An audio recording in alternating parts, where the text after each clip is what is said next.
All right, so you've clicked on this video and you're wondering why we're looking at a battery. Well, it's the situation. This battery is on a concrete floor, and depending on what you read in the comments, this is a big no-no.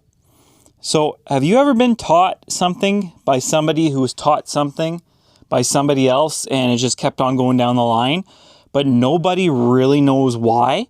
Today we're going to talk about that. And if you're curious why you're not supposed to put this on the floor, it allegedly discharges the battery.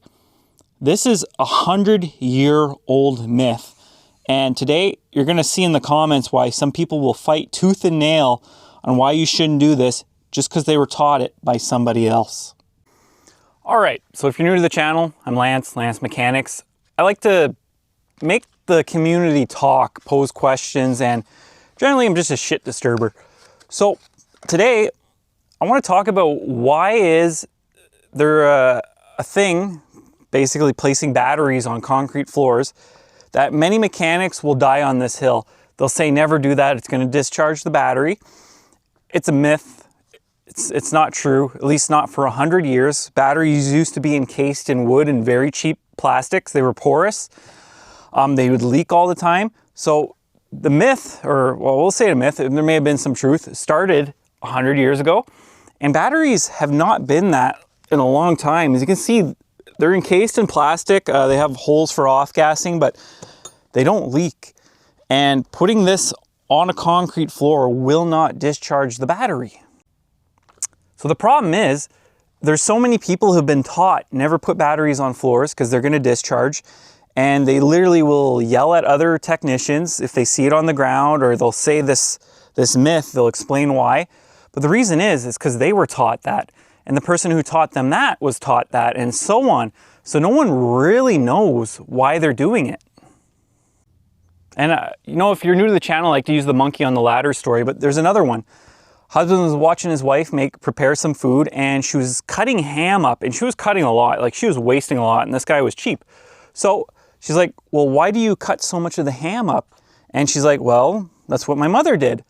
So her mother passed away anyways. The husband reached out to the grandfather, and he's like, why does she cut so much of the ham up?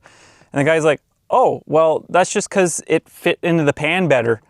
So sometimes we're taught things and we don't know why, or we don't ask the questions. I'm always posing to people, ask questions. If it doesn't make sense, like, why are we doing it? And in the automotive industry, this is where I want to say there's still a lot of toxicity. We think we know a lot, but at the end of the day, do we really? We're good at absorbing information, but that's it. We absorb the information and we don't know how to use it some days. So this video is going to be a bit of an experiment, because go to the comments. Even if you confront somebody with the truth and the right information, they've been doing it a certain way for so long that they won't. They'll fight tooth and nail. They'll believe that their way is the right way. It's because they were taught. They've been doing it for decades. And like I said, even confronted with the right information, they will not do it. And I find that's automotive in a nutshell. You have a hard time going against the grain, and we can generally be a toxic group of people. So yeah, for some food for thought. It doesn't have to be a super scientific video, just something that came to my mind. And I remember putting a battery on the floor once and being chewed out by a senior technician. And that night I went and researched it, and I didn't go looking for a fight. I just knew next time I threw it on the floor, I wasn't going to listen to what he said. I knew better. Was I going to teach him? Maybe, but it's just not worth it some days. So post in the comments what you think. I don't think it's going to be a hugely divided video. Technicians are getting better at finding the right information and changing their views, but there's some that won't. So Lance Mechanics, have a good one.